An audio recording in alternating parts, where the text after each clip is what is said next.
Donc, j'ai le plaisir, du coup, d'introduire directement, sans transition, Monsieur Philippe Sandra, qui est cadre de santé, docteur en philosophie, chargé de cours à l'université Paris-Est Marne-la-Vallée, dont je voulais souligner aussi le rôle donc, dans l'origine d'un master clinique en soins infirmiers, collaboration entre Sainte-Anne et l'Uni de Versailles, qu'il a également dirigé pendant 8 ans. Et donc, il va nous parler de la recherche en soins, entre expliquer et comprendre, quelques considérations épistémologiques, éthiques. On va commencer donc cette matinée philosophiquement, pour continuer historiquement et aboutir à une réflexion éthique. Voilà. Écoutez, merci beaucoup. Merci de m'inviter au 5e journée. Alors, je le répète, vous l'avez déjà dit, mais c'est un rendez-vous maintenant incontournable. Dans 2 ans, vous aurez l'âge de raison, 7 ans. Ouais. Et je remercie quand même l'engagement des organisateurs pour ces 2 journées qui seront un succès, évidemment. Alors d'abord, je vais commencer par vous faire un aveu qui me coûte, mais tant pis. En matière de recherche, je me considère au fond plus comme un croyant qu'un pratiquant. Enfin, du moins, un pratiquant pas très orthodoxe, alors, hein, on va dire. Non pas que je n'ai pas réfléchi aux soins, c'est quelque chose qui m'occupe depuis maintenant, réellement depuis plus de 20 ans, mais je ne me qualifierais pas pour autant de chercheur, et mon travail, je ne trouve pas qu'il ressemble à ce qu'on appelle la recherche habituellement, du moins comme recherche scientifique. Alors pourquoi ? Il faut dire que j'essaie de me placer, tant bien que mal, sur le plan de la philosophie. Et selon la conception que je me fais personnellement, mais je sais que tout le monde n'est pas d'accord là-dessus, pour moi, la philosophie n'est pas une science. Et je dirais même que certains rajouteraient, si, c'est quand même une science humaine. Alors humaine, oui, ça, la philosophie est humaine. Nietzsche aurait rajouté d'ailleurs trop humaine. Mais c'est sur le qualificatif de science que je tique un peu.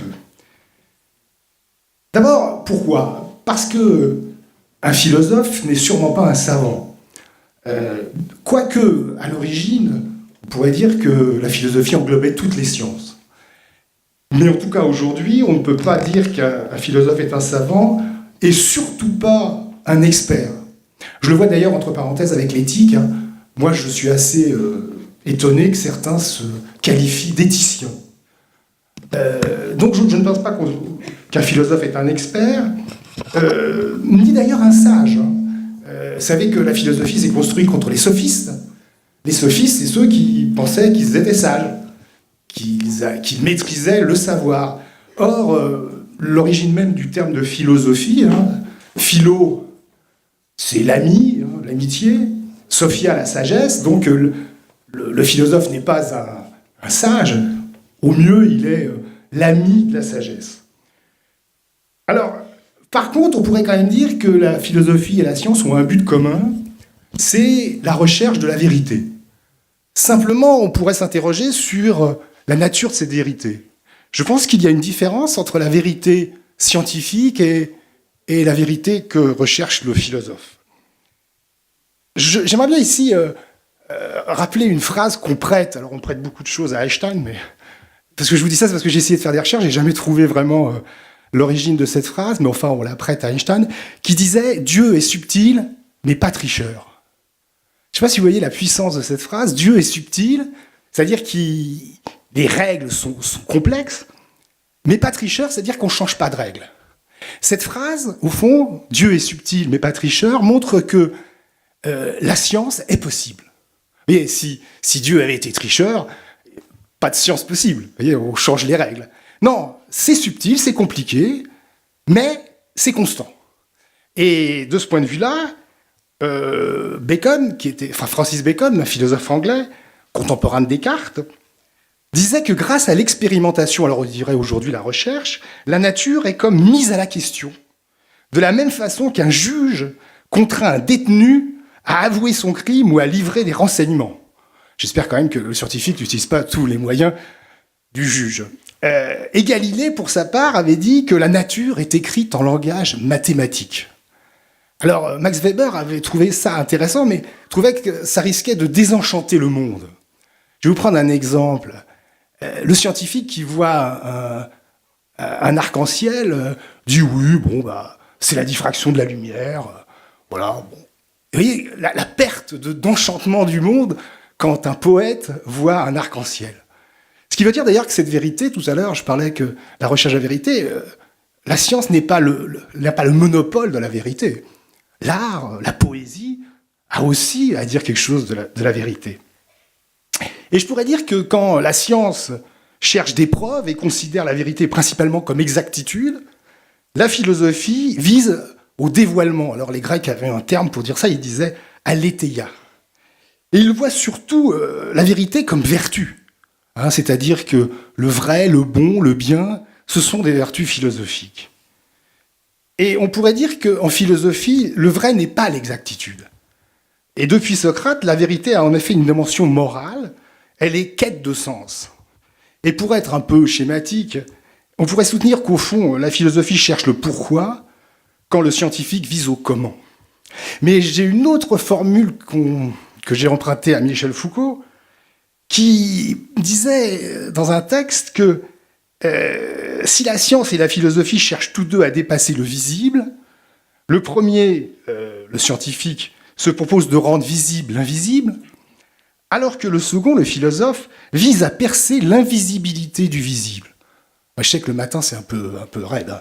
Alors, on va... Vous voyez, l'idée, c'est que, au fond, la science essaye de voir ce qui est caché, le philosophe essaye de voir ce qui nous crève les yeux.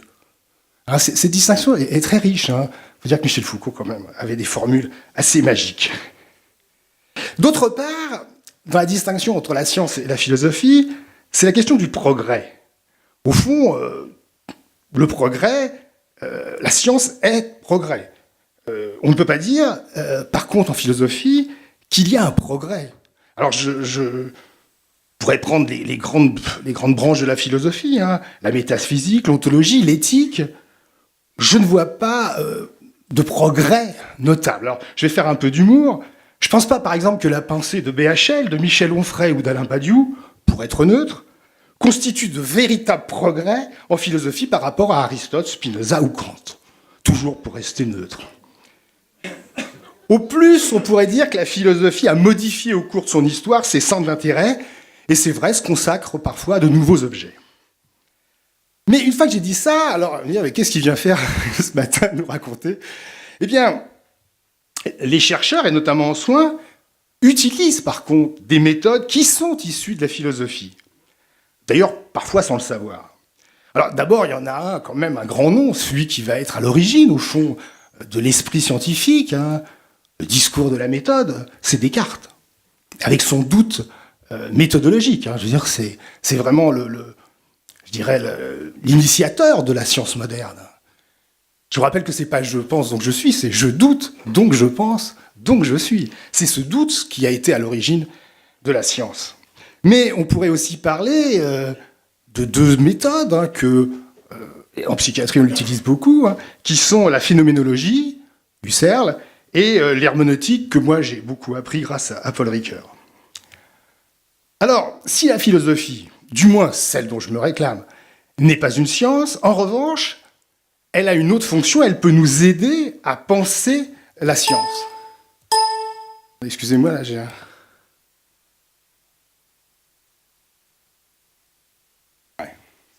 C'est bon ? Alors, j'ai déjà du retard sur mes... Bon. Alors, je vais rappeler une phrase de Heidegger. Alors, Heidegger, c'est un philosophe quand même assez problématique aujourd'hui. On a appris certaines choses sur lui. Mais bon, il avait affirmé à un moment donné « La science ne pense pas ». Je ne sais pas si vous connaissez cette phrase qui a fait beaucoup couler d'encre. Heidegger disait « La science ne pense pas ». Alors, il ne s'agit pas ici d'accabler les chercheurs, mais de rappeler que la recherche est une pratique. Or, comme le rappelle un ami à moi, un ami de 40 ans, Christian Giglioli, il disait, là encore la phrase le matin elle est un peu chaude, « Il est toujours difficile de penser des pratiques qui se pratiquent sans se penser ». Je vous la refais ? Bon, une seule fois. Il est toujours difficile de penser des pratiques qui se pratiquent sans se penser. Ça va ? Pas trois, c'est bon, on n'est pas à Paris, là, on est à Lyon. Il faudrait donc ici peut-être oser corriger Heidegger et dire non pas que la science ne pense pas, ça me paraît quand même un peu fort, mais qu'elle ne se pense pas, ce qui est tout à fait différent. Mais ça, je vous dis, c'est lié à toute pratique. Hein. Pratique de soins, idem. Hein. Et donc, en ce sens, la science et la recherche ont donc besoin d'un regard extérieur pour pouvoir se penser. Et c'est là qu'on arrive à la philosophie, parce que ça a été traditionnellement une branche de la philosophie. Alors qu'on appelle parfois philosophie des sciences, parfois épistémologie. C'est bon ? Alors voilà, je vous proposerai d'ailleurs comme définition, parce que j'ai remarqué une chose avec les étudiants, c'est que tout le monde parle d'épistémologie, mais quand on demande à quoi ça correspond, c'est déjà nettement moins clair. Alors, je vais vous rappeler une définition de l'épistémologie. Alors, c'est d'un Québécois, hein, voilà, qui dit, alors il s'appelle Robert Nadeau, branche de la philosophie des sciences qui étudie de manière critique la méthode scientifique, les formes logiques et les principes, concepts fondamentaux, théories et résultats des diverses sciences, afin de déterminer leur origine logique, leur valeur et leur portée objective. Alors, je fais un choix tout à fait subjectif pour le coup, il y a d'autres définitions de l'épistémologie, mais je la trouve assez complète, celle-là. Alors, si nous revenons à notre sujet, il est incontestable que la recherche en soins est en plein essor depuis quelques années. Regardez le public aussi nombreux. On ne compte plus le nombre de colloques ou de journées d'études qui lui sont consacrées, et évidemment, personne ne s'en plaindra. Toutefois, je trouve, mais là peut-être qu'on pourrait en discuter, je ne suis peut-être pas non plus au courant de tout, qu'on retrouve assez peu de travaux d'épistémologie dans la matière. Faudrait-il d'ailleurs être certain, et là c'est une vraie question, un peu problématique et polémique, c'est est-ce que le soin est une science, hein, science du soin. Enfin, cela dit, pour la médecine, on se pose la même question. Hein, vous savez, c'est le grand débat science ou art. Bon, cela dit, on peut essayer de résoudre le problème en disant que la médecine, comme le soin, sont des pratiques qui s'appuient sur des sciences. Hein. Mais là, va se reposer une autre question, c'est sur quel type de science les soins pourraient-ils alors se réclamer ? Et là, on va commencer à faire un peu d'épistémologie, hein, l'histoire un peu de l'épistémologie, en allant voir des grands auteurs. Alors, par exemple, il y a Lakatos, hein, qui est un grand épistémologue, et lui parlait de noyau dur. Donc la question, ça serait de savoir, la recherche en soins, existe-t-il un noyau dur ? Et puis, il y a un autre épistémologue célèbre, hein, Kuhn, qui parle, lui, de paradigme. Au fond, noyau dur, paradigme, c'est un peu de même ordre. Mais là encore, on pourrait se poser la question, la recherche en soins repose-t-elle sur un paradigme ? Et si c'est vrai, sur quel paradigme ? Alors là encore, on peut essayer de trouver une définition, hein, celle notamment de Kuhn, qui dit qu'un paradigme, c'est un ensemble d'hypothèses théoriques et techniques qui reçoit l'adhésion de la communauté scientifique à une époque donnée. Alors je répète parce que c'est intéressant quand même d'avoir des définitions. Je pense que, pour le dire simplement, la philosophie aujourd'hui a quelques soucis, mais au moins elle a un rôle, c'est de préciser les termes. Donc je vous rappelle ce que dit Kuhn du paradigme, hein, ensemble d'hypothèses théoriques et techniques qui reçoit l'adhésion de la communauté scientifique à une époque donnée. Alors je vous ai mis un petit diapo que je ne vais pas commenter forcément, mais le paradigme, si vous voulez, c'est qu'une science, au départ, n'a pas de paradigme, hein, et elle devient science quand elle a fondé un paradigme qui, a peut-être à un moment donné, sera remis en cause, mais ça, on le verra ensuite. Et la question, on pourrait se poser ici, c'est sur quel fondement épistémologique reposeraient, par exemple, les sciences dites infirmières ? Ça serait quand même assez intéressant. Donc, je ne sais pas si vous vous êtes rendu compte, mais on voit qu'il y a du pain sur la planche. C'est pas 5, c'est 10, 15 journées que vous pourrez faire sur ces questions-là. Donc moi, je vais, en toute modestie, essayer d'apporter ma petite pierre à ce vaste projet. Alors, on l'a dit, on peut dire que la recherche en soins se porte bien. Alors ça, c'est une image intéressante, se porte bien, c'est un ami à moi qui s'appelle Michel Geoffroy, un philosophe et médecin de soins palliatifs, qui disait « l'éthique se porte bien ». Vous avez compris que le mot « se porte bien », ça peut être interprété de deux façons. hein, se porte bien, comme un enfant qui grossit, qui se porte bien. Mais ça peut être aussi que ça se porte bien. Et je fais de la recherche, moi, attention. Hein. Ça se porte bien. Bon. Alors, de fait, on ne va pas s'en plaindre non plus, hein, c'est pas la question. Mais ce qu'on peut voir aujourd'hui, c'est que le champ de la recherche en soins est très varié, très vaste et très large. Par exemple, on en a un tout petit peu parlé, hein, des études de type EBN, hein, Evidence-Based Nursing, visant à établir des données probantes. C'est un aspect. Il y a aussi des travaux de type plutôt anthropologique ou sociologique, hein, en passant par des observations cliniques qui relèvent là, pour le coup, de la phénoménologie.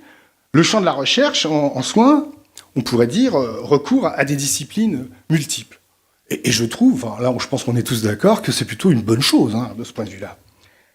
Reste cependant, et ça je ne l'aborderai pas vraiment, mais je pense quand même que c'est un sujet qu'il va falloir un jour vraiment aborder, à mesurer l'impact réel que peut avoir ces recherches sur les pratiques quotidiennes. En effet, la recherche n'a d'intérêt que si elle peut se diffuser et, in fine, modifier ou améliorer les pratiques des acteurs de terrain. D'ailleurs, Marie-Françoise Collière, grand nom de la profession, s'il en est, se demandait déjà il y a plus de 30 ans, dans son merveilleux livre, hein, Soigner, premier art de la vie, comment rendre la recherche véritablement accessible aux soignants. Et elle soulignait alors le risque, hein, je la cite, de voir se creuser le fossé entre les savoirs profanes des usagers de soins et celui des soignants, entre les savoirs empiriques des praticiens et les savoirs théoriques des enseignants. Et elle ajoutait, et je l'avais mis en exergue de ma première diapo, et cela, me semble-t-il, est toujours vrai, toute recherche en soins qui ne puiserait qu'à une seule source d'explication des phénomènes est vouée à l'échec. Alors, donc, on pourrait dire que c'est donc moins le champ qui compte ici que la qualité des méthodes utilisées. Et c'est vrai que la recherche, quand je vous parlais de Descartes, le discours de la méthode, c'est bien cela qui va caractériser la scientificité d'une recherche. Donc l'exigence de rigueur méthodologique n'exclut en aucun cas la multiplicité des logiques possibles d'investigation. Autrement dit, les recherches en soins, indépendamment de l'angle disciplinaire choisi, doivent au moins répondre à un critère qu'on appelle un critère de scientificité. Mais au fond, qu'est-ce que cela signifie ? Alors, tout à l'heure, vous avez cité Gaston Bachelard. Hein. Bachelard, c'est un type assez extraordinaire, Gaston Bachelard, quand même. Je ne sais pas si vous le connaissez. Parce que lui, il faisait le grand écart. Hein. C'est un immense poète et c'est un épistémologue rigoureux, ce qui est quand même assez étonnant chez le même homme. Hein. Et Bachelard pensait que l'action d'un scientifique, c'est d'abord de rompre avec ce que les Grecs appelaient la doxa. Hein, la doxa, c'est le sens commun. Et les représentations que pour l'avoir sur un objet donné. Cette rupture que Gaston Bachelard caractérisait comme épistémologique. Hein, voilà, vous aurez au moins l'origine du terme rupture épistémologique, c'est Gaston Bachelard. Et loin d'être aisée, hein, nous disait Bachelard, elle ne peut être garantie que par le recours justement à une méthodologie rigoureuse. Parce que le chercheur, comme toute personne, a des préjugés et il doit pouvoir les dépasser. Et c'est pas si simple que ça. Enfin, moi, j'ai été un peu pédagogue de ce point de vue-là. Je sais que c'est un moment difficile. Et nous savons que, par expérience, hein, que nous-mêmes, nous accordons un poids plus grand aux preuves qui confirment nos hypothèses et que nous avons une tendance fâcheuse, souvent, à occulter les contre-exemples qui contredisent nos intuitions. Et d'ailleurs, c'est un fait, hein, les scientifiques sont plus enclins à confirmer leur hypothèse qu'à les refuser. Vous avez remarqué, c'est naturel. Cela dit, ne vous inquiétez pas, leurs collègues, sympathiquement ou moins sympathiquement, vont se charger de trouver la réfutation sans problème. Alors ici, c'est intéressant parce qu'on est au cœur de la scientificité selon un grand épistémologue, hein, je ne sais pas si vous le connaissez, Popper, hein, Karl Popper, qui a développé dans les années 60 l'idée que la scientificité, c'était la réfutabilité. Alors, les Anglais parlent de falsifiability. Alors, qu'est-ce que ça veut dire? Parce que c'est assez contre-intuitif, ce truc. Voilà ce que dit Karl Popper. Il dit « L'idéal d'une connaissance absolument certaine et démontrable, c'est révéler une idole. L'exigence d'objectivité scientifique rend inévitable que tout énoncé scientifique reste nécessairement et à jamais donné à titre d'essai. » On pourrait dire que c'est contre-intuitif parce que tout à l'heure, je vous ai dit que la science cherchait la vérité. Or, la science ne peut être qu'une vérité, au fond, provisoire. Hein, et c'est ça qui est quand même assez étonnant. Et là, on retrouverait le doute méthodologique de Descartes. Et pour pouvoir donc respecter ce critère, il faut pouvoir rendre possible la réfutation par nos pairs de nos recherches. C'est pourquoi nous avons une obligation absolue de transparence, particulièrement concernant la méthodologie. C'est pas facile des fois à faire comprendre ça aux étudiants. Et je dirais même que quand vous êtes évaluateur d'une recherche, la méthodologie, c'est pas ce qu'il y a de plus rigolo. Et pourtant, c'est essentiel parce que c'est là que vous allez pouvoir faire œuvre de réfutation sur la méthodologie. C'est pour ça qu'il y a une exigence, je dirais, à la fois éthique, épistémologique, de transparence en recherche. Et puis, ce critère, il a quand même un avantage. Cet avantage, c'est de distinguer ce qui relève de l'idéologie et ce qui relève de la science. On va prendre un exemple. Quand vous voyez aux États-Unis des théories créationnistes, vous pouvez, grâce à ce critère, montrer qu'elles n'ont aucun caractère scientifique. C'est de l'idéologie pure, parce qu'elles refuseraient toute réfutabilité. Hein, on voit bien que c'est quand même un moyen assez puissant de distinguer, même si c'est discutable sur certains points, notamment pour la psychanalyse, ce qui est science et ce qui est non-science et souvent idéologie. Alors je vais être un peu polémique, mais bon, à mon grand âge, si je ne le suis pas aujourd'hui, je ne le serai jamais. J'aimerais qu'on puisse passer ce test de réfutabilité à toutes nos recherches. Et je ne suis pas assuré que les recherches appuyant sur certaines théories infirmières venant d'outre-Atlantique respectaient totalement ce critère. Bon, je vais être clair, hein, je pense que certaines de ces écoles de pensée relèvent en fait d'affirmations quelque peu idéologiques, allez, et je me lance, voire même parfois ésotériques, qui sont, à mes yeux, problématiques, en tout cas, qui ne font pas prise à la réfutation.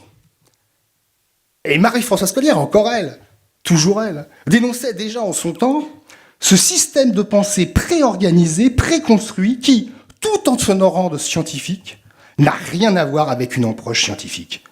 Et elle concluait ainsi: une chose est d'appliquer une théorie, autre chose est d'être capable de théoriser.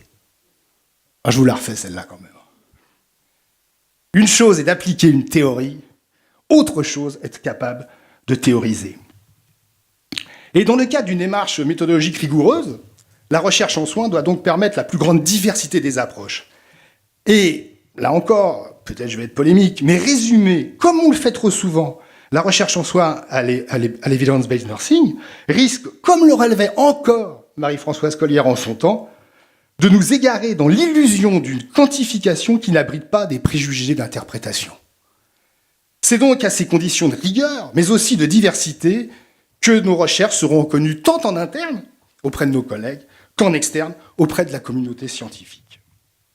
Alors, maintenant, je vais peut-être vous présenter une distinction qui est moins classique et moins connue que celle qu'on connaît d'habitude entre quantitatif, qualitatif, inductif, déductif, enfin toutes ces pratiques ou théoriques. C'est celle qui a entre comprendre et expliquer. Alors nous devons cette distinction à un philosophe, William Dilthey, il est 1833-1911, hein, et cette distinction est quand même devenue classique, c'est celle entre compréhension, étude compréhensive, et étude explicative.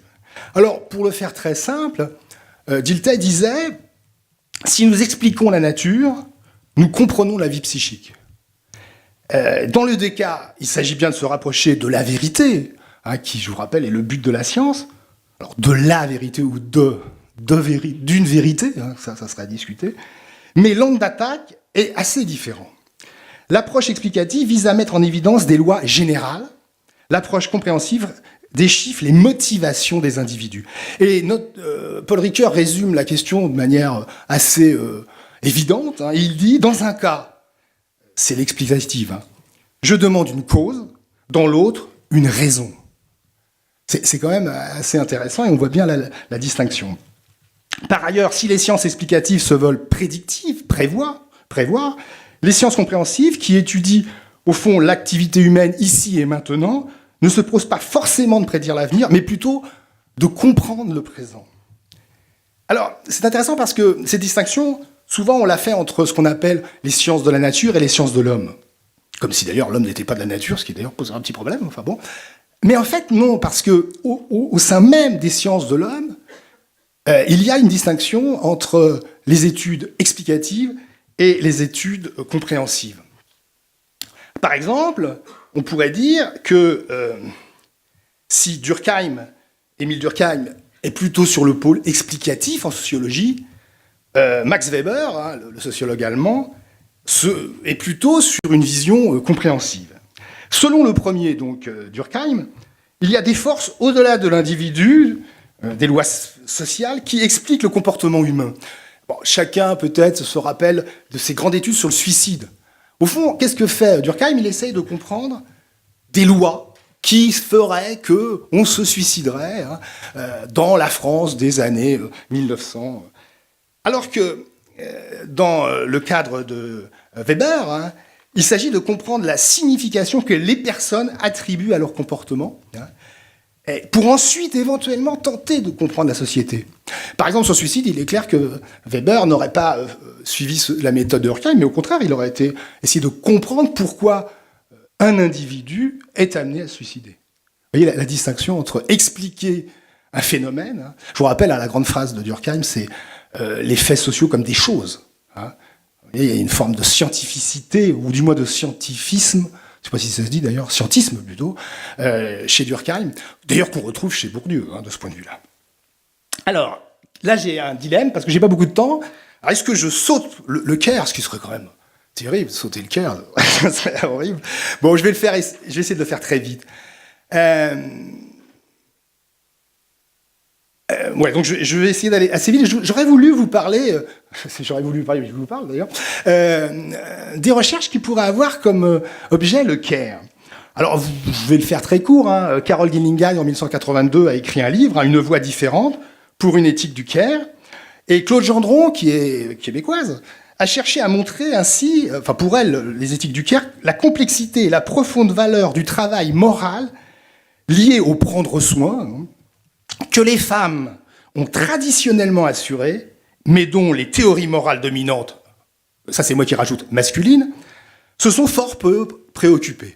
Je vous rappelle, Carol Gilligan va montrer, à partir d'une recherche clinique en psychologie, que la réaction des jeunes femmes est différente de la réaction des jeunes hommes sur des problèmes moraux.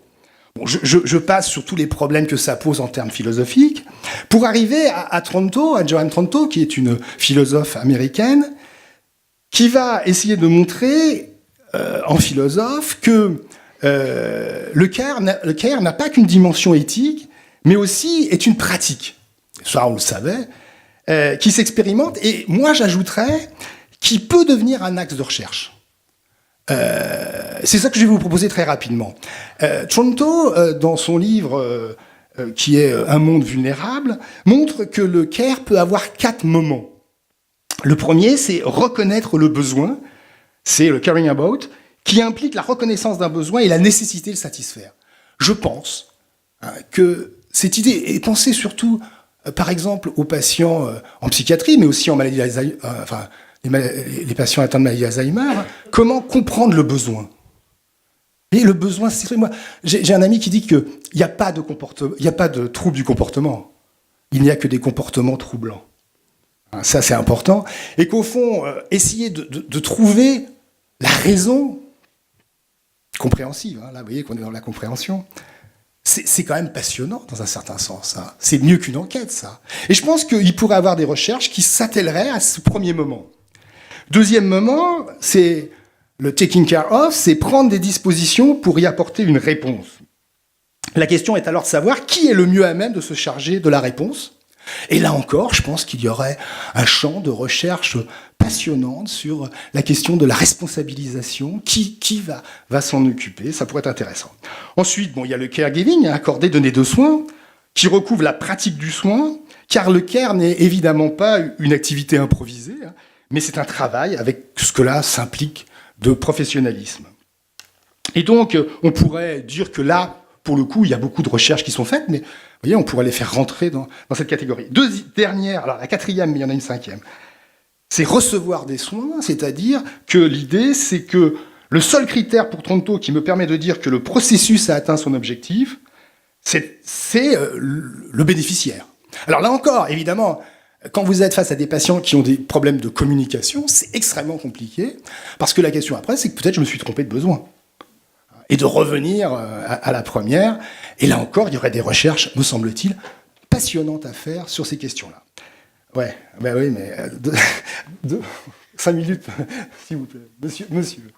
Monsieur le maître du temps. Non, mais je vais aller très vite. La dernière, je trouve ça extrêmement important, parce que le care n'est pas qu'une relation intersubjective, il y a une dimension politique du care. Et dans son dernier livre, qui n'est pas traduit en français, Caring Democracy, Market, Equality and Justice, Tronto ajoute le caring with. Il s'agit de s'assurer que l'activité de care est effectuée selon des valeurs d'égalité, de justice et de liberté. Et là encore, des recherches en santé publique pourraient être faites pour essayer de voir les difficultés qu'il y a, et Dieu sait qu'en France il y en a, sur la distribution du cœur, il y a quelque chose qui devrait être de manière égale. Alors je termine, oui, je vous assure, sur une question éthique. Je crois que fondamentalement, il y a une tension entre la recherche et le soin. Et il vaut mieux le dire plutôt que de le mettre sous le tapis. Je crois que fondamentalement, il y a un problème éthique considérable entre la question... Alors j'ai dit tension, j'ai pas dit contradiction, mais une tension de fait entre le soin et la recherche. Alors, je vais le faire très court, pourquoi? Parce que le soin a, pour le dire vite, vise au singulier. Alors que la recherche, qu'on le veuille ou non, vise à l'universel. De fait, en tout cas. Rappelons en effet que la connaissance obtenue à partir de la recherche sont a priori destinées à avoir une application générale qui dépasse les besoins du groupe qui participait à la recherche. Et là, je voulais simplement citer un chirurgien, comme quoi, vous voyez, même les chirurgiens peuvent réfléchir parfois, Alain-Charles Masquelet, qui disait « La question posée de savoir si la médecine contemporaine, c'est-à-dire la médecine moderne, scientifique, recèle une réelle disposition aux soins, et le soin entendu comme attention méticuleuse dans la relation avec l'autre. La tendance universalisante de la médecine scientifique entre en contradiction, lui, il n'a pas peur, il dit contradiction, avec l'expérience singulière de la maladie et de la vulnérabilité. » Et je termine vraiment. Je voudrais terminer parce que j'ai dit tout à l'heure que j'étais pas un pratiquant de la recherche. Alors c'est un peu, j'exagérais un peu quand même. D'autant plus que j'ai accompagné pendant de nombreuses années des étudiants, notamment, il y en a quelques-uns ici, dans le master en sciences cliniques en soins infirmiers. Et je voudrais dire quand même que l'expérience de la recherche, c'est que la recherche, ce n'est pas seulement la confirmation d'hypothèses. C'est aussi la confirmation d'hypothèses, mais il y a quelque chose de beaucoup plus important, c'est que il y a normalement pour le chercheur dans toute recherche le moment de la surprise. Et je voudrais terminer là-dessus parce que je pense que c'est important. Une recherche n'est pas seulement donc la confirmation des hypothèses, elle apporte certes une connaissance nouvelle, mais une recherche réussie doit nous surprendre. Et en ouvrant au fond des horizons nouveaux. Et moi, j'ai accompagné les étudiants, et c'est à ce moment-là que ça devient passionnant, c'est qu'en un seul coup, ils sont surpris par leur recherche. Ce passage-là est toujours intéressant. Et le chercheur doit pouvoir éprouver un véritable bonheur, en n'ayant pas peur des mots, en étant étonné lui-même des résultats de sa propre recherche. Et là, et je termine, on pourrait évoquer une joie, au fond, qui ressemblerait un peu à celui de l'artiste devant sa création. Et vous voyez, tout à l'heure, chercher la vérité, il y a peut-être un lien entre la recherche et l'art, c'est cette surprise qu'il faut absolument maintenir, parce que s'il n'y a pas cette surprise, ça risque d'être un peu triste. Allez, je vous remercie.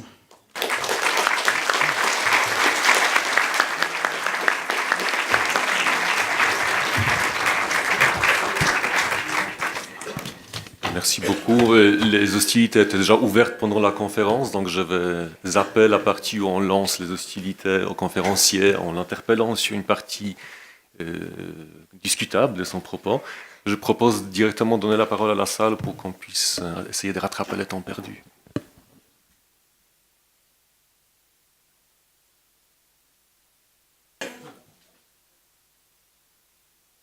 Bonjour, ça y est, c'est bon. Je m'appelle Monique Ostermeyer, je suis une des anciennes étudiantes du master de sciences cliniques en soins infirmiers dont parlait Philippe. Une brillante étudiante. Merci, mais je reste.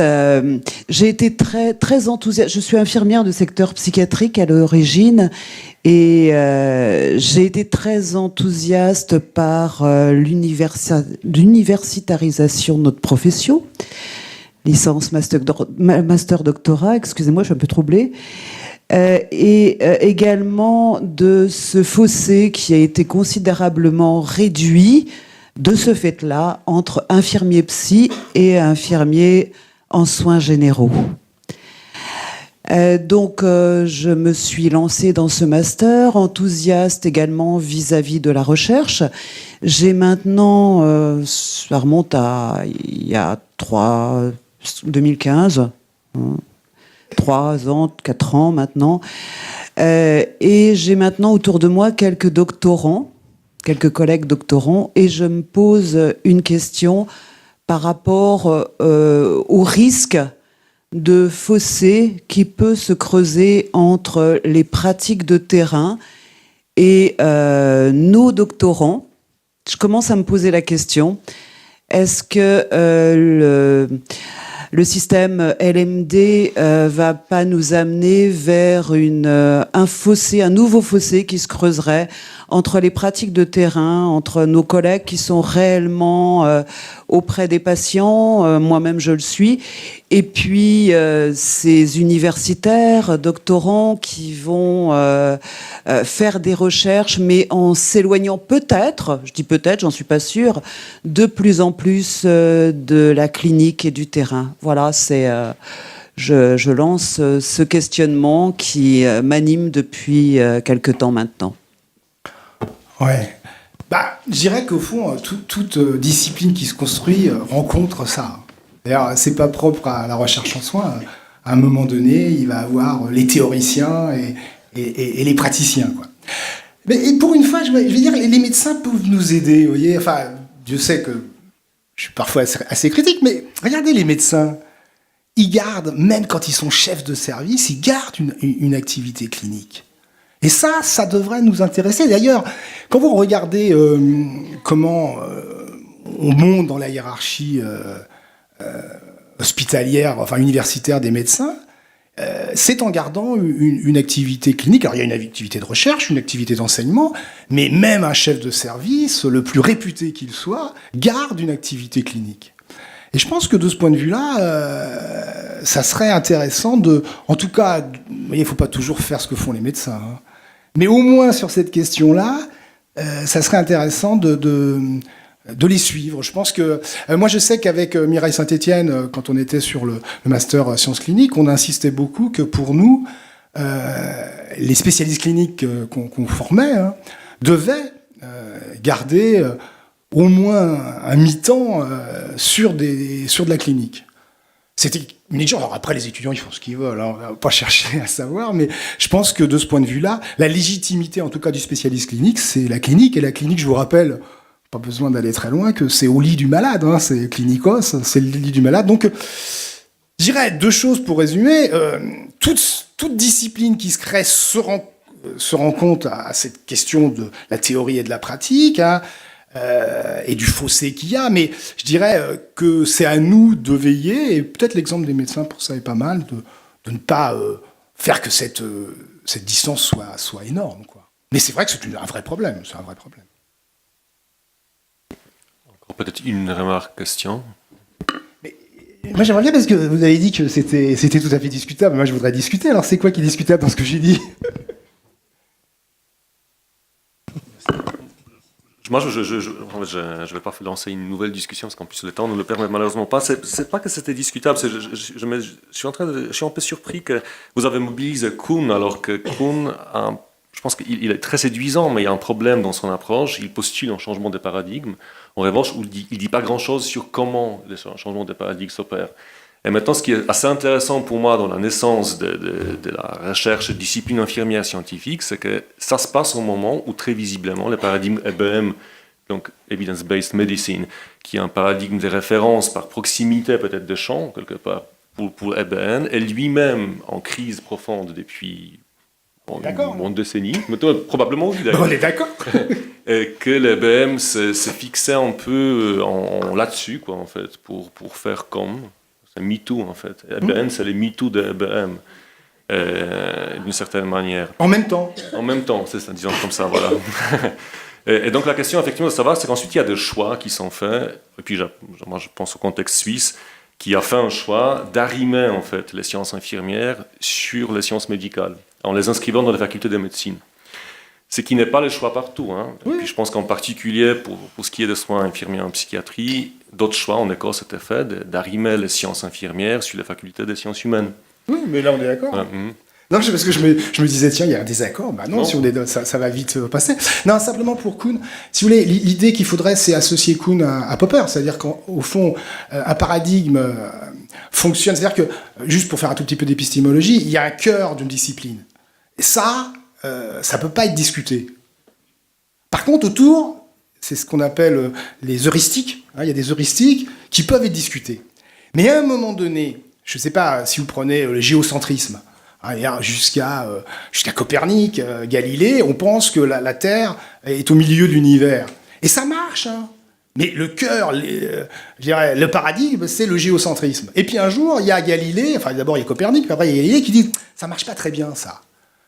Ça ne peut pas répondre à certaines choses. Et d'un seul coup, ils vont changer de paradigme et on va passer à l'héliocentrisme. Mais il faut bien comprendre, et c'est là où l'université quand même, que quand on passe du géocentrisme à l'héliocentrisme, les universitaires de l'époque, ils veulent pas. Il faut changer les bouquins, changer les cours, tout recommencer. Ah ben non, parce que l'université est très conservatrice de ce point de vue-là. De fait, la Sorbonne de l'époque ne veut pas de l'héliocentrisme. Et il va falloir que, peu à peu, les preuves scientifiques se cumulent pour qu'enfin, l'université, quant à l'Église, je crois que c'est Jean-Paul II qui a accepté Galilée, en plus de temps, mais il a fallu un certain temps, comme dirait l'autre, pour que l'héliocentrisme devienne le paradigme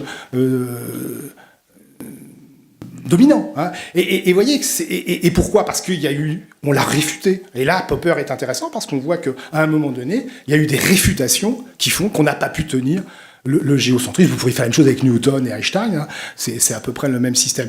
Et donc, vous voyez bien que ce que je m'interrogeais, moi, c'est que peut-être que les sciences en soins, enfin infirmières ou la recherche en soins, n'a pas encore de paradigme peut-être structuré. Alors, d'ailleurs, est-ce que c'est souhaitable ? Ça sera un autre débat. Mais qu'en tout cas, on est peut-être là, de ce point de vue-là, en tout cas épistémologique, à une préscience.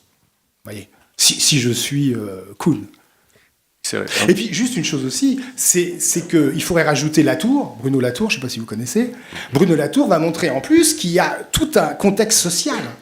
Et qu'au fond, la science, contrairement à ce qu'on croit, elle est très perméable, de ce point de vue-là, au contexte social. Et que c'est pas un hasard si, par exemple, la question des sciences infirmières, la question des pratiques avancées, la question de la recherche en soins arrive aujourd'hui. C'est-à-dire que là, il y aurait une étude à faire sur qu'est-ce qui a rendu possible socialement le contexte culturel, social, qui a permis ça. Et ça serait des recherches passionnantes. Allez-y. Comment ? À mon avis, c'est compliqué. En tout cas, le care, c'est une pratique. Donc, de ce point de vue-là, une science du care... Alors qu'après, mais ça sera comme le soin, ou comme la médecine, après qu'on puisse réfléchir rationnellement sur la question du care, c'est autre chose. Mais c'est vrai, oui, c'est une pratique d'abord. Ouais, enfin, faudrait... On va prendre encore la dernière question. On ne pourra pas maintenant, malheureusement, désolé. Je voulais juste parler de la vérité. Ah oui. Donc, Slimane Zerouk, je suis infirmier au Vinatier, et vous avez beaucoup parlé de cette notion. À titre personnel, c'est vrai que c'est un terme qui m'a toujours fait peur, cette notion de la vérité. Et du coup, à un moment donné, j'ai lu un ouvrage de Nietzsche où il dit qu'il n'y a pas de vérité et tout est interprétation. Est-ce que, à votre avis, cette notion d'interprétation peut en partie solutionner le problème que pose la question de la vérité, en quelque sorte? Ah oui, mais là, vous êtes en plein dans l'herméneutique, hein. C'est l'idée de l'interprétation. Alors, sur la question de la vérité, en fait, moi, je crois que la science cherche une vérité. Autrement, je ne vois pas tout. Et la philosophie, historiquement, elle a aussi une recherche de vérité. Simplement, il faudrait préciser la vérité. Je vais vous donner un exemple que je prends parfois. Si vous prenez la canicule de 2003 en région parisienne, et que vous essayez de savoir pourquoi les gens sont morts, hein, les personnes âgées à domicile, je vous rappelle 15 000 morts. Hein. La canicule de 2003, c'est pas rien. Hein. J'avais calculé, c'est une ville comme Fontainebleau en région parisienne, rayée de la carte, en 15 jours. C'est pas rien. Hein. Alors, un scientiste dirait que ces personnes sont mortes de déshydratation. C'est exact. D'ailleurs, si vous aviez fait un bilan électrolytique sanguin à ces personnes-là, ils étaient en déshydratation. Ça, c'est la vérité exactitude. Mais la vérité philosophique ou phénoménologique, c'est pas ça. Ils sont morts d'isolement social. Et vous voyez que c'est intéressant parce que c'est deux conceptions de la vérité. C'est deux régimes de vérité. Mais attention quand même à pas aller trop loin dans cette affaire. Nietzsche, j'aime beaucoup, mais le risque, c'est le relativisme. C'est-à-dire que tout se vaut, c'est votre vérité, c'est votre opinion. Et or, la science, normalement, n'est pas de l'ordre de l'opinion. Je ne dis pas que la science dit la vérité, mais en tout cas, elle n'est science que si elle est rationnelle, alors plus ou moins, en tout cas, qu'elle donne une image de la vérité qui, jusqu'à preuve du contraire, est la plus proche. Quant à la philosophie, elle est quête de vérité. Et elle est volonté de s'approcher de la vérité sans jamais, évidemment, l'atteindre. Donc, si vous voulez, je crois qu'il ne faut pas penser à une vérité absolue, dans le ciel des idées à la Platon. En revanche, il faut se méfier d'un relativisme qui dit qu'au fond, tout se vaut et qui est quand même... qui a des conséquences quand même assez... Ça s'appelle le nihilisme, hein, et qui a quand même des conséquences un peu embêtantes. Ce qui me permet de passer à la vérité historique maintenant. Ah oui.